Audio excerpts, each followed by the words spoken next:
Well, it might be a little bit noisy here, but this is the furthest I've ever been from my apartment since I moved here. I'm trembling with happiness that I've made it this far. I've spoken before on this channel about my goal to travel, to experience life again. And by the way, and before I get started on my story, I want to say a grateful thank you for 500 subscribers. I am amazed and humbled by this response. You may not realize how meaningful this is to me, how much it means to me that each one of you has chosen to be here with me and spend a little time with me. I share my journey in the hopes that it might illuminate your path in some way, as you have illuminated mine. The raw truth is that since I moved into a small refurbished motel room with a hot plate and fridge, with no view, where I cannot sing because my neighbor will complain, I have lived a very small life. I don't blame the town or the people in it. The fact is, I made no effort to go out and see places or join in any way. I looked at activities like art shows and classes or many other things, but I've spent most of my time in my apartment looking out my one window at a maple tree that hides the junk laying on the hill behind my building, playing on my computer. I seemed to change into someone I hardly knew. I had been someone passionate about life, eager to find meaning in her days, a mentor to others, who was sure in her journey and who enjoyed many aspects of daily life. Somehow, I shrank into myself. I still created art and music. I still coached a few singers. I had friends I spoke with online, through Zoom or Discord, but I began to care less and less about myself, my place, or my time. Many, many times I made myself promises to change, to go through my stuff, to find other things to do with my time, to walk, to explore, to see what there was to see. But nothing changed. I used my car so little that the battery went dead because I never went out.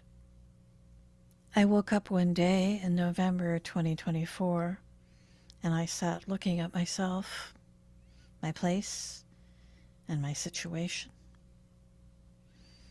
Some people might say I had it pretty good, living in a nice little town with an affordable rent, and even if the place was small, there was a lot outside to see, places to go, things to do. I watched a program on hoarding disorder that made me realize I would swiftly be in category 3, number 5 being the worst, if I did not shape up. I thought about the things I still dreamt of doing, even if I did nothing each day to move towards achieving them. I knew that one thing I dreamt about a great deal was travel. There were places I dreamed of seeing. I watched many YouTubes and programs about all kinds of travel to all kinds of places. I asked myself, how could I go from sitting in my desk chair, hidden away from the world, to carrying my backpack onto a plane to go somewhere amazing? While going to Europe is the ultimate dream, I felt I had to start a little closer to home and do something that I would enjoy. It would be somewhat sad to be solo after having so many lovely trips with my mom. But she and I had talked about taking the train across the States. I realized I wanted to see the mountains when they would still be laced with snow. I began to look at possible train journeys and the cost of doing them. And I came up with multiple itineraries and most likely drove ChatGPT crazy with all the different versions I devised until I finally made my decision to travel from Seattle to Chicago on the Empire Builder, from Chicago to Sacramento on the California Zephyr, pop over to Santa Barbara in memory of my mom, and take the California Starlight back up the coast to Seattle. Then I booked the trip and made a budget because I managed to pay for the train tickets, but I will still have to pay for the accommodations in each city, a few meals, and have a little mad money. In the meantime, I worked very hard to clean my place up. Counters, sinks, floors, window. You hear me talk about decluttering. I have about 35 boxes sitting behind bamboo screens that hadn't seen the light of day since I arrived. I've been going through them to even see what I have, both to do this work that I've talked about doing almost weekly, and also hopefully to find my passport. I've been through almost all of them now. A huge job. There's another issue that I'm very aware of, and one that I feel bad about, but all I can do is change and work to improve, and that's walking. I used to love to walk. I would walk every day.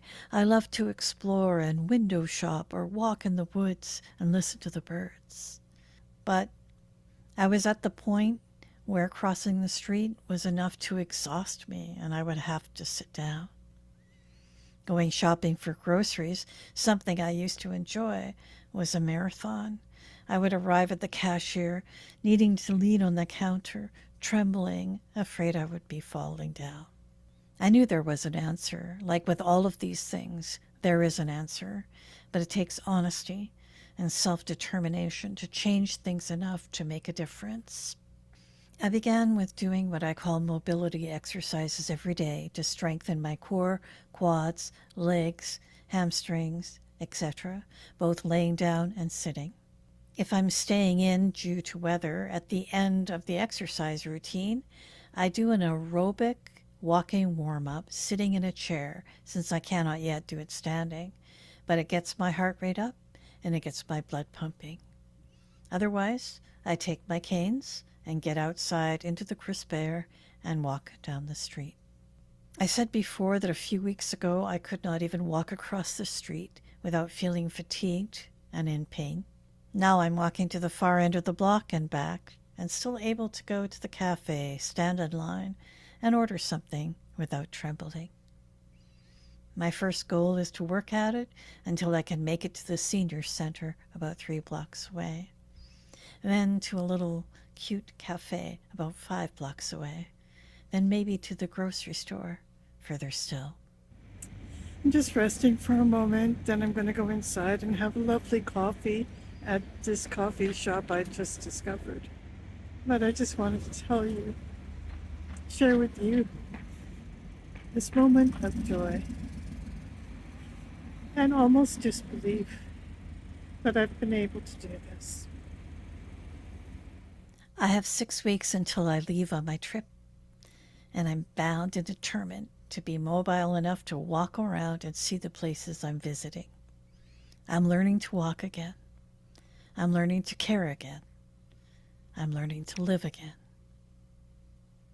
And by the way, I did find my passport. It was in box number 28.